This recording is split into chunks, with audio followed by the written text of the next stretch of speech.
Goodbye, Mr. Roberts. My life wasn't how it was meant to be.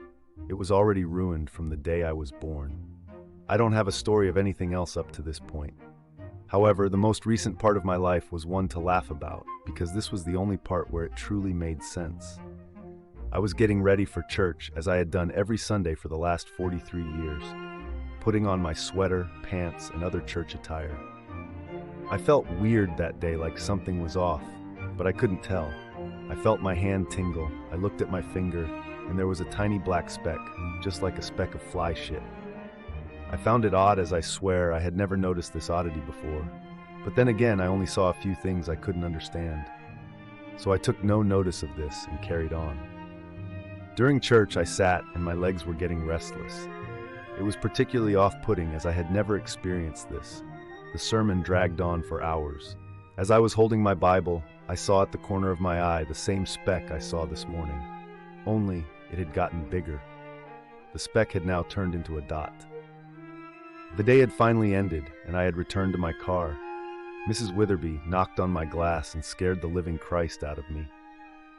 Pardon my language, but it shook me hard. She was asking for a donation for the local boy who had recently been in an accident and needed surgery. I gave what I could and headed off home. I was taking off my shoes when I glanced at my hand again. This time, the black dot had turned into something else. The entirety of my thumb had turned black. I did not know what to think at the time. I showed my friends, and they had never seen it before. Never seen anything like it. The black had reached up to the base of the thumb. I wrapped it in a bandage, trying to hide it from the world. But day by day, it kept growing. The black kept moving to other parts of my body. I went to the doctor and tried to see what was happening. He could not see it. He looked at me like I had lost my mind. He told me to go home and rest, but I told him that my friends had seen it. All of them can see my skin turning black. Why can't you? Please help me, I said. He had a look on his face that told me he wasn't interested in giving me therapy that morning.